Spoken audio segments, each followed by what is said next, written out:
Hello, everyone. This is Sistah Crystal here with Let's Talk Classic Hip Hop. And I'm doing something a little different today. I want to give my 2 cents on this new show called Growing Up Hip Hop. Actually, it's not new, it's in its fourth season. However, this I've had the opportunity, the TV gods have allowed me to be able to watch an episode of Growing Up Hip Hop for the first time ever. Now, this is season 4, episode 4. It's called Blurred Lines. And I had the opportunity to see it the other day.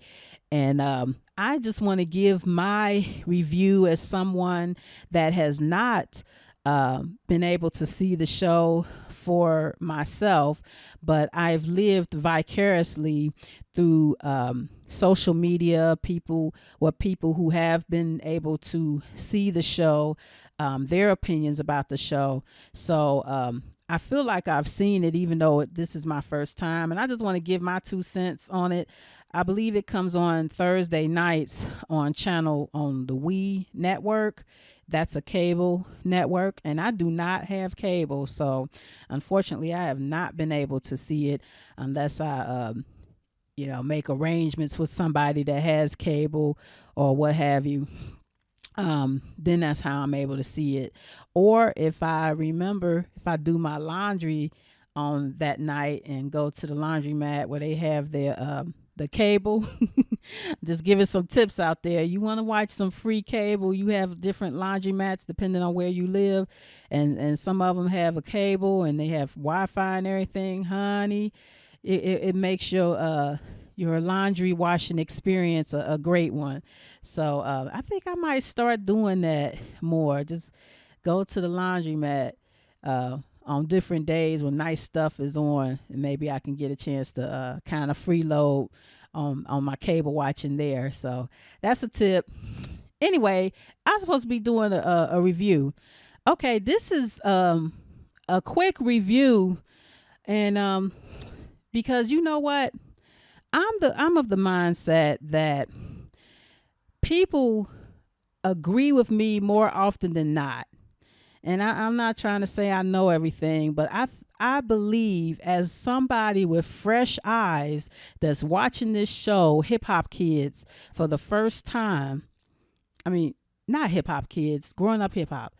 Okay, Growing Up Hip Hop. And let me tell you something. Okay, so when I hear the term Growing Up Hip Hop, one would automatically think you're talking about like little kids, like, oh, little kids growing up. Now, none of these children are like little kids. In fact, I think the youngest quote unquote child on here is Egypt, and that's the daughter of Pepa and Tretch, and I think she's 19. But the rest of the hip hop kids, they're much older than Egypt. And so but I think the term growing up hip hop is because their parents are like first generation pioneers in hip hop, and these are their children. So I don't believe, because I've seen on certain social media places where they say, well, these aren't children, and how are they growing up hip hop and they're grown? But I believe that it's growing up hip hop because they're of who their parents are, and no matter how old you get, you're never growner than your parents. So I think that's what the term of growing up hip hop, just from my point of view, that's what they mean. So it's not necessarily little kids, because actually that's what I thought when I first heard the name of the show. And I was aware of the show. It's in its fourth season, but I haven't had the opportunity to watch until now. So I just want to give my 2 cents, and I just need to jump onto it. And I appreciate all my subscribers. If you are subscribed to me, you are already kind of familiar and getting kind of familiar with me and how I give my commentary on stuff. So I appreciate you guys patience. But I said all that to say my review is going to be really short. Okay, what I got out of this is all of the children are boring and Pepa is life. Okay, Peppa from Salt and Pepper. She was the one, honey. I don't know how often she's on the show, but if she's not on the show that often, they need to make the show around her. Maybe they need to do a spinoff called uh, Hip Hop Parents or something like that, where she's the star. Cause, honey, if it wasn't for Peppa in this episode, the whole episode, it was boring. Now it was surrounding something serious. Now it's okay, Boogie. I'm gonna get straight to the good part. So I already said all the children are boring because they are, but this episode was surrounding some kind of cleansing ceremony that the one girl who I don't know why she's on there, but I mean I appreciate her trying to help Boogie. I forgot her name. She's supposed to be Mary J. Blige's stepdaughter or something, but she was having a cleansing party. I guess that's what you call them. I'm using the word cleansing because that's what Peppa said. I'm not sure. I don't remember if she used the word cleanser. I think she said releasing. Yeah, it's a releasing party. But anyway, so she wanted to have this releasing party for Boogie to kind of give him some support and also to help people cleanse whatever's going on with them. She invited all the people that were there, including Pep, but halfway into the cleansing ceremony, the girl whose name I don't know her name, Mary J. Blige ex what do you call that, stepchild or whatever, her and Pep kind of got into it a little bit because what was she saying? Oh, Pep brought some champagne to the cleansing ceremony, and the girl didn't. She said she didn't want any alcohol at the ceremony, so she put it. I forgot who was the guy. Egypt's little boyfriend took the bottle from her, whatever, and so they went around and did the little. They wrote some, what do you call that, on some notes or whatever they want to happen, and to cleanse whatever spirits or whatever is going on, and throw it in this fire, right? So Boogie, he threw his in the fire, and then right in the middle of it, Pep asked him, was there anything she said to make him spiral out of control with drinking or whatever? So they go and have a sidebar.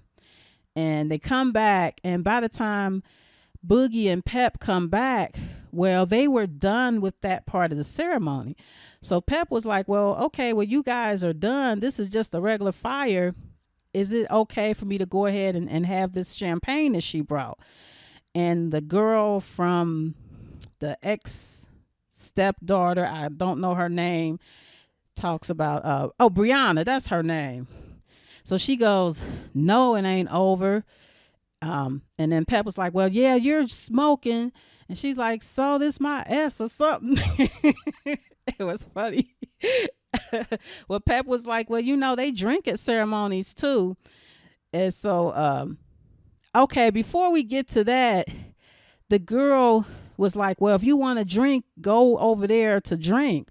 So actually, I commend Pep. Pep was doing really good because if you've read her book, and she does, I'm kind of deviating a little bit, but Pep had a book that she came out with some years ago called Let's Talk About Pep. And in the book, she talked about, she has some anger issues.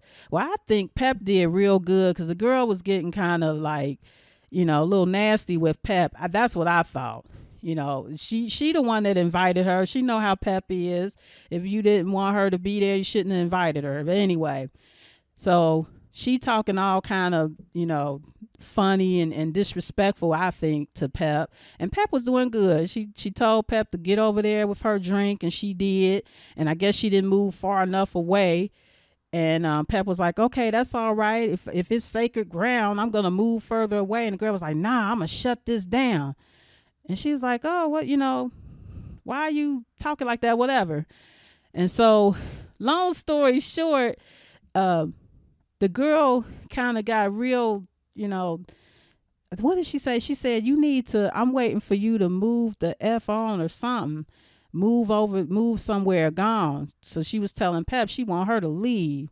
And Pep was like, well, you shouldn't be talking like that, cleanser. If you the cleanser, you're not supposed to be cussing and talking like that. But I don't think she didn't say it like that, but Pep was just saying, if you're cleansing, you're supposed to speak in a nice tone, not use profane language. And anyway, so Pep took her, she had a cup of her champagne. She takes her champagne and threw it in the fire. She threw the cup in the fire and she was like, there ain't nobody's S coming true. Nobody's dreams, nobody's nothing coming true. It was so funny. But it's like, I think that was the girl's fault. Because I think Pep was doing what the girl was telling her to do. The girl told her to go over there. She went over there. That wasn't good enough. I just think the whatever the girl's name, Brianna, I just don't think she was the right person to try to do something like that. Because and even Pepa was like, you need to have your own cleansing, you need to cleanse yourself or something like that. It was hilarious. But yeah, you have to be in the right spirit totally if you're gonna do something like that. And so they were saying how Pep brings spirits with her. So if she brings spirits, you shouldn't be talking to somebody that brings spirits with them. None of your S gonna come true, like Pep said. Nah. But anyway, but on a serious note, they were talking about Boogie's supposed to have an issue, and from what I've learned on this episode, they didn't really know that Boogie's and this is Dame Dash's son. They didn't know that his issues was as bad, and especially Pep. So I think I'm not sure if Pep really wanted to come. I think she just came for Boogie just to talk to him. But other than that, if Boogie wasn't there, I have a feeling I don't think she would have wanted to come.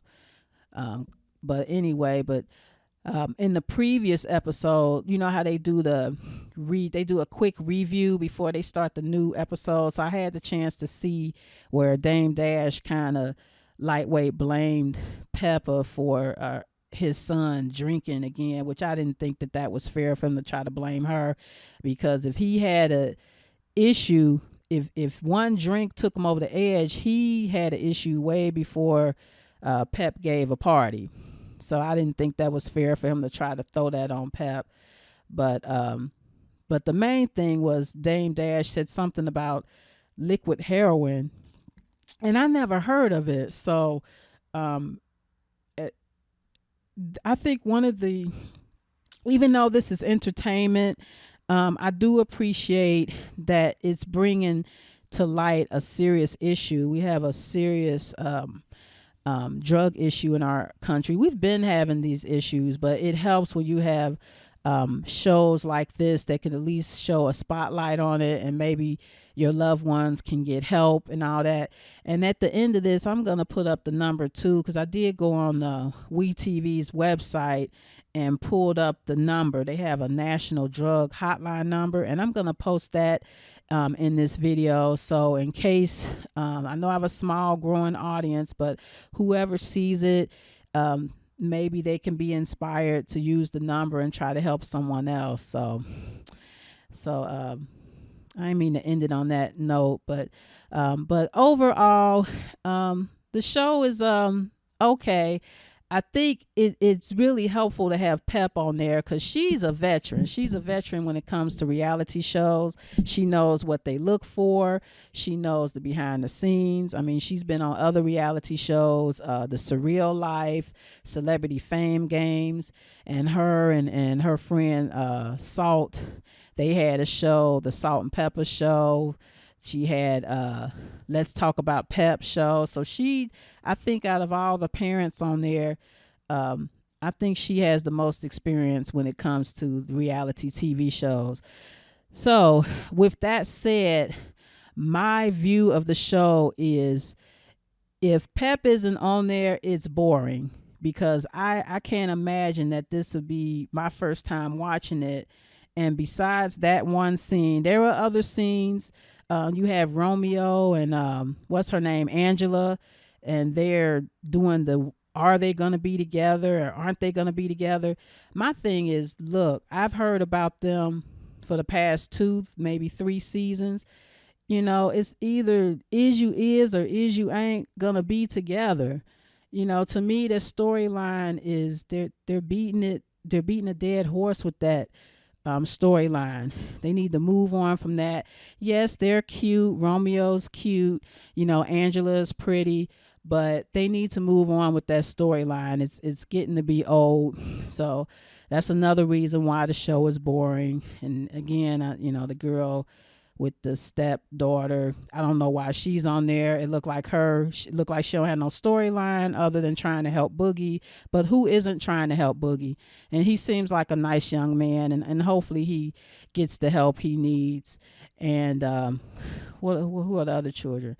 That's it. I did see earlier publicity photos that had Jam Master Jay's son on there, but he wasn't in this episode, so I don't know if he's still on the show or not. And then there was another young girl, the girl from the DeBarge family, which they're R&B. They're not necessarily hip hop, but hip hop is a culture. It's not just rap. So I didn't see anything wrong with I think her name was Christinia. She wasn't in this episode. I'm not sure if she's still on the show, but hip hop is a culture. It's not just rap. It's not just music. So I think all the kids, do represent growing up hip hop, except for that girl, the cleanser, as Pep called her. She, oh my goodness, Pep uncleansed the cleansing ceremony. She was a mess, but anyway. But so just to wrap up, growing up hip hop, the hip hop kids, all the children are boring, and Pep, the hip hop parent, she made the show. So without Pep, the show would have been not fun and boring to watch. So thanks, Pep. Thank you for making the show interesting. And also, she's one of the executive producers of the show too. So whatever you see with her, that's what she wants you to see. Because remember, this is entertainment. So some of the stuff, they're going to play up some stuff. They're going to play down some stuff. And she, like I said earlier, she's a veteran. So whatever you see on here, that's what she wants you to see. So just keep that in mind. She is one of the executive producers, along with, I think, Dame Dash, Boogie's dad. I think he's a producer. And I think maybe Master P. He wasn't in this episode either, but I think he might be one of the producers too of the show. So that's it for my review of Growing Up Hip Hop. If the TV gods allow me, I may get a chance to see the next episode that's coming up this Thursday. I think it comes on 9 p.m. on the We Network. So I'll see if I can freeload somewhere, and if I can freeload somewhere and get a chance to watch it again, I might give you another review. So again, this has been Sistah Crystal with Let's Talk Classic Hip Hop. Feel free to like, comment, subscribe, give feedback. I appreciate each and every one of you. And until next time, take care.